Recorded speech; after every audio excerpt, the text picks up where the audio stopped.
Hello friends, welcome to my channel. ఇది నా cruise tour యొక్క వీడియో. డే 1 రోజు మేము క్రూయిజ్ యొక్క మొత్తం డెక్, షిప్ అంతా టూర్ చేసాము. అయితే ఇంకా మా ట్రావెల్ స్టార్ట్ కాకముందు మేము ఇంకా జస్ట్ ఒక 10-15 మినిట్స్ స్టార్ట్ అవుతాము అనే టైంకి మేము హార్బర్లో డెక్ ఎక్కి వెయిట్ చేస్తూ ఉన్నాము. అయితే ఇదొక కనిపించిందండి, ఒక పెద్ద షిప్ని చిన్న షిప్ అన్నాడు, బోట్ లాక్కొని వెళ్తుంది ఏంటి తాడు పట్టుకొని అని అనుకున్నాము. అయితే మా డాడీ చెప్పారు, ఇది పైలట్ షిప్ అంటారంట. అంత పెద్ద కార్గో షిప్ని లాక్కొని వెళ్ళే ఒక ఫ్రంట్ బోట్ని పైలట్ బోట్ అంటారనమాట. అది దాన్ని లాక్కొని వెళ్తుంది. ఇంకొంటే ఇంకా మన క్రూయిజ్ మొత్తం ఇలా క్రెయిన్ తోటి, పైన లైట్స్ తోటి చాలా హంగామాగా ఉంది. అయితే ఈ బోట్లు ఇలా తిప్పడం ఏంటి, ఇలా అది రాలేదా వెళ్ళలేదా అంటే అది ఒక ఫార్మాలిటీ అన్నమాట.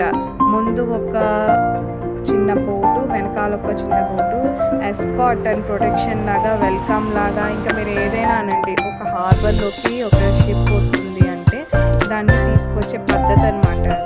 అది పైలట్ షిప్, ఇంకొక ఎస్కార్ట్ షిప్ ఉంటాయన్నమాట ఫ్రంట్ అండ్ బ్యాక్లో.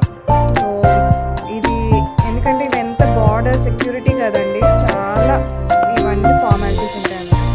ఇంత పెద్ద షిప్ని, ఇంత చిన్న షిప్ బోట్లు లాగడం ఏంటా అనుకున్నాం. చూసారా పైనుంచి ఆ బోట్లో వాళ్ళు ఎంత చిన్న టైనీగా కనిపిస్తున్నారు. ఎంత హైట్లో నుంచి చూస్తున్నామో మనకు అర్థమైపోతుంది. ఓకే, ఇక్కడ ఉన్న పెద్ద కార్గో షిప్ కూడా చూసారా, దానికి ఎన్ని క్రెయిన్స్ అటాచ్ చేసి ఉన్నాయో.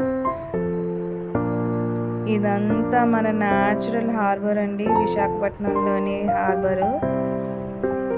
ఈ క్రెయిన్లో కూడా, ఈ బోట్లో కూడా క్రెయిన్లు అటాచ్ చేసి ఉన్నాయి.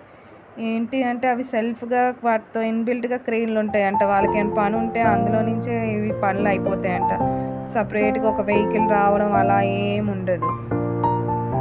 ఇప్పుడు మా క్రూయిజ్ కూడా ఆ బోట్స్ వచ్చి మమ్మల్ని బయటికి సీలోకి వెళ్ళడానికి దారి చూపించడానికి వస్తాయంట.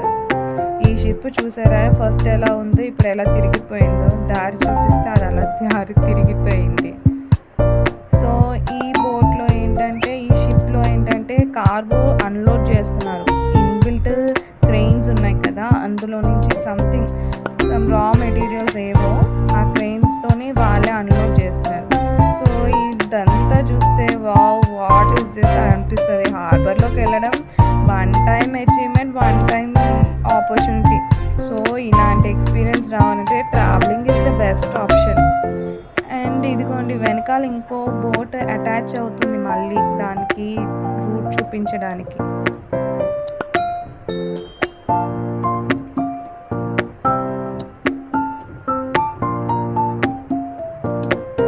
అండ్ ఇక్కడ ఇప్పుడు మాది కూడా రెడీ అవుతుంది హార్బర్ నుంచి వెళ్ళిపోవడానికి. ఇక్కడ చిన్న తాడు కింద కనిపిస్తుంది కదా, and that is where hour manual anchors అవన్నీ టై చేసి పెట్టారు. ఇంకా మేము రెడీ అవ్వాలి వెళ్ళడానికి, బయలుదేరడానికి. అందుకని ఇక్కడ డెక్ దగ్గర రెడీగా నిల్చొని వీడియో చేసుకుంటూ ఉన్నాము. ఇక్కడ యాక్చువల్గా మేము టైటానిక్ కోసం ఫోటో దిగుదామని కూడా అనుకున్నాము. కానీ మనం తీయడానికి జేమ్స్ కెమెరా ప్లీజ్ ఫోటోగ్రాఫర్ కానీ దొరకలేదు. సెల్ఫీ దిగుదామంటే అంత ధైర్యం చేయలేదు, ఫోన్ ఎక్కడ పడిపోతుందాము అని.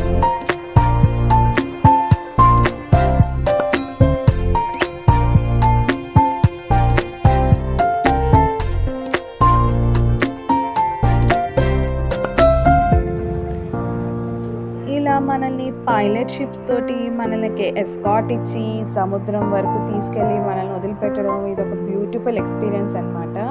చూడ్డానికి, వినడానికి గ్రేట్గా ఉంది. ఇప్పటి వరకు మనం సోలోగా బస్లో, ట్రైన్లో, ఏరోప్లేన్లో వెళ్ళాం, కానీ షిప్కి ఈ టైప్ ఆఫ్ ఎస్కాట్స్, ఈ టైప్ ఆఫ్ సెండ్ ఆఫ్స్ ఉండడం చాలా బాగుంది, థ్రిల్లింగ్గా ఉంది. సో ట్రావెల్ చేసేటప్పుడు ఇలాంటి కొత్త ఎక్స్పీరియన్స్ చూడడం కూడా great. It's a wonderful experience అండి. Love this thing. కొత్త విషయం ఒకటి నేర్చుకున్నాను. Okay, thank you, see you all. in the next video.